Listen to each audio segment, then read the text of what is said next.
कक्षा 10 हिंदी के काव्य खंड में हम लोग आज पढ़ेंगे रसखान। बच्चों, रसखान का असली नाम था सैयद इब्राहिम।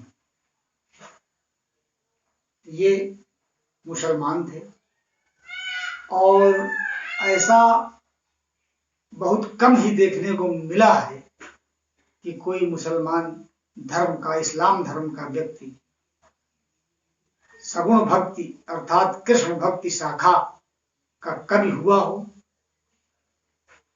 ये बहुत ही अपने आप में एक दुर्लभ बात है। दिल्ली के रहने वाले थे और किसी बादशाह के वंश में से संबंधित थे। बताते हैं कि ये भगवान श्री कृष्ण से अनन्य प्रेम रखते थे और इतना प्रेम भगवान से रखते थे कि इनका लौकिक प्रेम जो है वो पारलौकिक प्रेम में परिवर्तित हो गया था। और इस जन्म में ही नहीं अपितु अगले योनि में जहां पर ये जन्म लेंगे, जो भी ये बनेंगे, उस योनि में ये भगवान श्री कृष्ण के इर्द गिर्द ही रहना चाहते हैं, कहीं बाहर छोड़ करके जाना नहीं चाहते हैं। अब इनके काव्य से ये स्पष्ट हो रहा है कि इस्लाम में होने के बावजूद भी इन्होंने भक्ति की सगुण धारा को अपनाया, जिसमें कृष्ण आश्रयी शाखा के कवि कहलाए। वैसे मुसलमान धर्म जो है, इस्लाम धर्म जो है, वो पुनर्जन्म को विश्वास नहीं करता है, पुनर्जन्म में विश्वास नहीं करता है। मगर इनकी जो ये काव्य खंड है, इस आधार पर यह सिद्ध हो रहा है कि रसखान पुनर्जन्म में अच्छी तरह विश्वास करते थे। अर्थात मनुष्य का मृत्यु के बाद फिर उसको कहीं न कहीं जन्म लेना पड़ता है और ये इसी की याचना कर रहे हैं भगवान से अपने अगले जन्म के लिए कि भगवान मैं जहां भी आप मुझे पैदा करें, जहां भी मुझको आप जन्म दें, मुझको दूर नहीं, मैं इर्द गिर्द आपके ही या आपसे संबंधित स्थानों या वस्तुओं में ही रहूं, कहीं बाहर ये जाना नहीं चाहते हैं। ये है रसखान। आपके पाठ्यक्रम में सवैया छंद है इनकी, इसमें इन्होंने कविता लिखी है और प्रथम सवैया छंद जो है ये भगवान श्री कृष्ण के प्रति अनन्य भक्ति को दर्शाता है ये छंद। और इतना बड़ा पागलपन है भक्ति के प्रति, भक्त का भगवान के प्रति भक्त इतना पागल है कि दुनिया में उसको अपने भगवान के अलावा कुछ और दिखाई ही नहीं देता है और हर चीज में वो भगवान के दर्शन कर रहे हैं। रसखान ये सवैया है, ये भगवान से विनय कर रहे हैं रसखान कि अगले जन्म में भगवान मैं जहां भी जन्म लूं, जिस योनि में भी जन्म लूं, मैं दूर नहीं जाना चाहता हूं, आपके आसपास ही रहूं। तो ये सवैया है।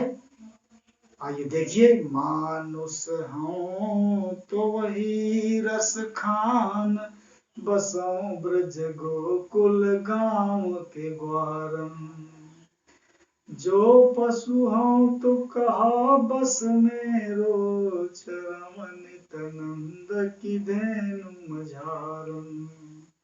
पाहन हूं तो वही गिरि को जो धरो कर, छत्र पुरंदर धारन। जो खग हूं तो बसेरा करो, मिली कालिंदी फूल कदम्ब की डारन। ये है भाई, भगवान से प्रार्थना करते हैं कि भगवान मानुष हूं तो अगर मैं अगले जन्म में मानुष हूं माने मनुष्य बनूं, तो वहीं पर रसखान कहते हैं। आगे रसखान लिखा हुआ है। रसखान कहते हैं कि हे भगवान, अगर मैं अगले जन्म में मनुष्य बनूं तो वहीं कहा बसाऊं, निवास करूं। ब्रज गोकुल गांव के, ग्वारन माने ग्वाल बालों के बीच में। भगवान से ये प्रार्थना करते हैं रसखान कि हे भगवान, अगर अगले जन्म में मैं मनुष्य बनूं तो ये कहीं बाहर नहीं, कहते हैं कि ब्रज और गोकुल गांव के ग्वाल बालों के बीच में ही बसो माने निवास करो। क्यों भाई? वो भगवान से संबंधित जगह हैं, ब्रज है, गोकुल है, ग्वाल बाल जो है भगवान श्री कृष्ण इनके साथ रहा करते थे, गाय चराने जाया करते थे, खेला करते थे। तो ये अगले जन्म में अपनी विनती भगवान से कर रहे हैं कि भगवान, अगर मैं मनुष्य बनूं तो ब्रज और गोकुल गांव के ग्वाल बालों के बीच में बसो माने निवास करो। और जो पशु हूं, यदि, जो माने यदि पशु हूं, पशु बन जाऊं, जानवर बन जाऊं, मान लीजिए कुछ पता नहीं क्या बनूंगा, तो यही है बता रहे हैं कि अगर ये बन जाऊं तो ये हो जाए, अगर पशु बन जाऊं तो कहा बस मेरो, तो मेरा बसेरा कहाँ रहेगा।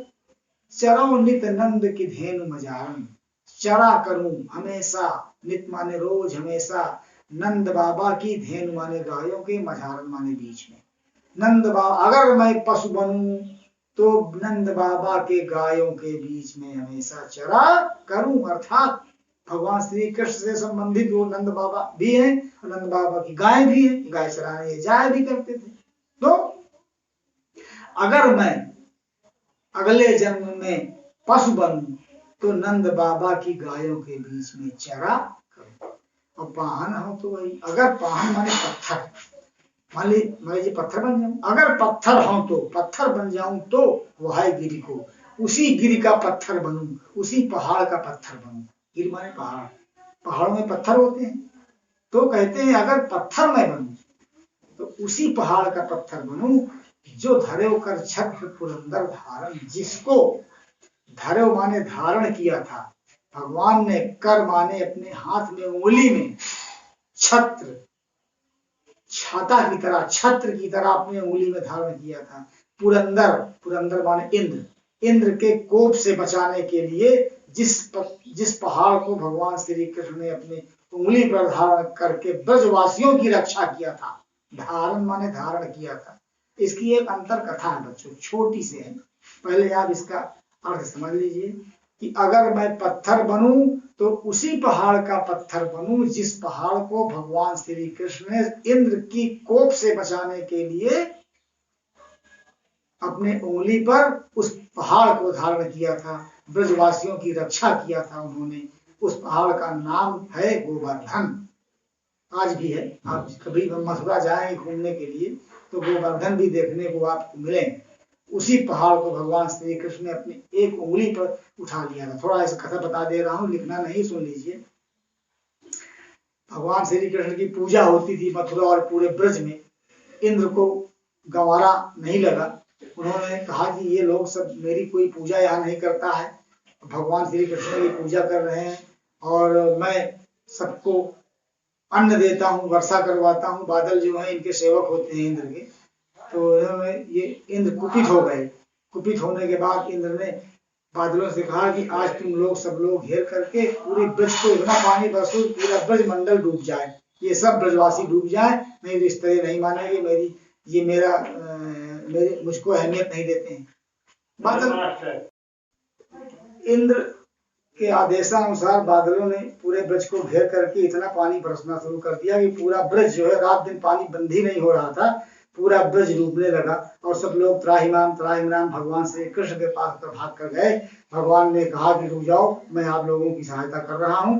इन्होंने गोवर्धन पर्वत से कहा, गोवर्धन मेरी उंगली पर आ जाओ और छाता की तरह बन जाओ, इन ब्रजवासियों की रक्षा करना है तुमको। इंद्र के कोप से भगवान ने अपनी उंगली पर उस गोवर्धन पर्वत को धारण कर लिया, कई दिनों तक लगातार उसको उठाए रखे और छाता की तरह वो ऊपर बन गया गोवर्धन। नीचे पूरे ब्रज के निवासी और सब लोग आकर के उसी में खड़े हो गए, रहने लगे और पानी बरसता रहा। पहाड़ पर कोई असर होता है नहीं पानी का, और वो बहुत बड़ा पहाड़ होते हैं। तो बहरहाल इंद्र के बादल बरसते बरसते थक गए, अंत में वो हार गए और वापस चले गए। इस प्रकार से भगवान श्री कृष्ण ने ब्रजवासियों की रक्षा किया था उस पहाड़ को अपने उंगली पर धारण करके। तो रसखान कहते हैं कि अगर मैं पत्थर बनूं भगवान तो उसी पहाड़ का पत्थर बनूं जिसको भगवान श्री कृष्ण ने इंद्र के कोप से ब्रजवासियों को बचाने के लिए अपनी उंगली पर धारण किया था। जो खग हूं तो बसेरा करूं, और अगर खग बन जाऊं, पक्षी बन जाऊं तो बसेरा करूंगा, निवास करूंगा। कहाँ? मिल कालिंदी कूल कदम्ब की धारम। कालिंदी माने यमुना के, कूल माने किनारे, कदम्ब की, डार माने डारों के ऊपर। यमुना नदी के किनारे कदम्ब की डारों के ऊपर मैं निवास करूंगा यदि मैं बन जाऊंगा पक्षी। क्यों? कदम की डारों से क्या उनके प्रेम है प्रेम। भगवान श्री कृष्ण जब यमुना किनारे जाते थे तो ये कदम्ब के पेड़ों के ऊपर चढ़ करके बंसी बजाया करते थे। तो भगवान से संबंधित ये पेड़ थे, इसीलिए ये पक्षी बनने के बाद दूसरे पेड़ पर नहीं रहेंगे। रसखान कहते हैं मैं कदम्ब के डालों के ऊपर निवास करूंगा अगर मैं पक्षी बन जाता हूं तो। बच्चों एक बार फिर से रसखान कहते हैं कि अगर मैं मनुष्य बन जाऊं तो ब्रज और गोकुल गांव के ग्वार बारों के बीच में निवास करूंगा, और अगर पशु बनूं तो मैं नंद बाबा के गायों के बीच में चरा करूं, और अगर मैं पत्थर बनूं तो उसी पहाड़ का पत्थर बनूं जिस पहाड़ को भगवान श्री कृष्ण ने अपनी एक उंगली पर इंद्र के कोप से रक्षा करने के लिए धारण किया था। और अगर खग बन जाऊं या पक्षी बन जाऊं तो मैं यमुना नदी के किनारे कदम्ब के पेड़ की डालों के ऊपर निवास करूंगा। अनुप्रास अलंकार है बच्चों इसमें, और भाषा वही ब्रज भाषा, छंद सवैया छंद, अलंकार जो है वो अनुप्रास मैंने बता ही दिया है, और शैली मुक्तक है, माधुरी गुण है। इस तरह से ये आपका एक सवैया आज हम पढ़ाएंगे। इसके बाद फिर आप लोग इसको पढ़िए, इसको लिख लीजिए अच्छी तरह, फिर हम कल लेकर के अगली वीडियो में आएंगे।